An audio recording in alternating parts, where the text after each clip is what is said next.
नाम है हरिया, मैं काम करता हूँ बहुत बढ़िया, खाता हूँ खाना और रोज गाता हूँ गाना।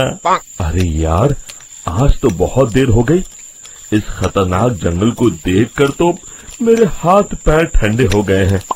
अगर मैं वक्त पर गांव नहीं पहुंचा तो मालिक बहुत नाराज हो जाएंगे। तभी हरिया को एक आवाज सुनाई देती है। सुनिए हरु जी। अरे, ये आवाज किसने दी? तभी हरिया को सामने कुछ दूर एक औरत खड़ी दिखाई देती है। अरे भाई, ये औरत अकेली इतनी रात को इस जंगल में क्या कर रही है?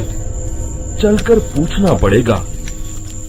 फिर हरिया अपनी बैलगाड़ी उस औरत के सामने लाकर रोक देता है और उससे पूछता है।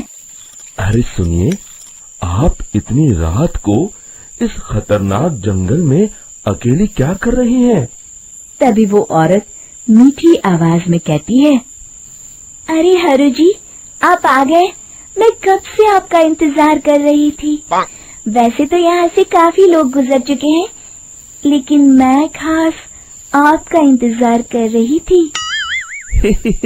अच्छा, तुम सच कह रही हो?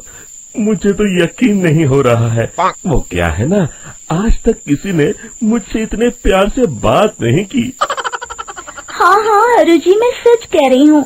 अब देर मत करिए और जल्दी से मुझे मेरे घर तक छोड़ दीजिए। हाँ हाँ, कौन सी बड़ी बात है, अभी छोड़ देता हूँ। आप मेरे पीछे बैलगाड़ी में बैठ जाइए और मुझे रास्ता बताते चलिए। फिर वो औरत हरिया की बैलगाड़ी में बैठ जाती है और हरिया बैलगाड़ी हाँकता हुआ आगे चल पड़ता है। फिर उस औरत के बताए हुए रास्ते पर चलते चलते हरिया बैलगाड़ी लेकर एक काली गुफा के आगे आकर रुक जाता है। हरिया उस औरत से पूछता है, हाँ देवी जी, आपका घर कहाँ है? यहाँ तो एक गुफा के अलावा और कुछ नहीं है। तभी अचानक वो औरत हवा में उड़ने लगती है। देखते ही देखते उसका सुंदर रूप एक डरावनी चुड़ैल में बदल जाता है और वो जोर जोर से हंसती है।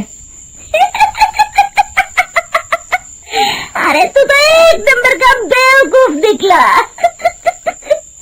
तू तो बड़ी आसानी से मेरी बातों में आ गया। अरे मर गया रे, ये तो एक चुड़ैल है। हे भगवान बचा ले, ये तो बड़ी डरावनी दिखाई दे रही है।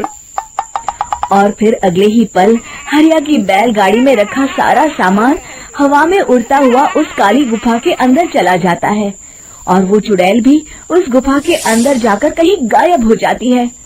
हरिया ये नजारा देख बुरी तरह घबरा और परेशान हो जाता है। अरे, ये चुड़ैल तो मेरा सारा सामान लेकर गुफा में गायब हो गई।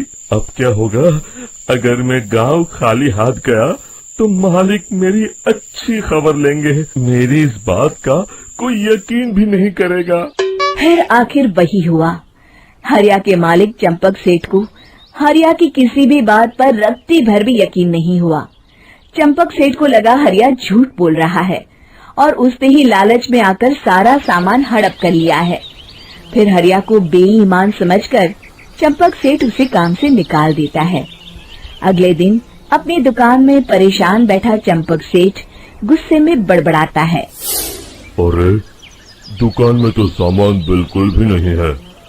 अब मुझे ही शहर जाकर सामान लाना होगा। फिर वो अपनी बैलगाड़ी लेकर शहर चला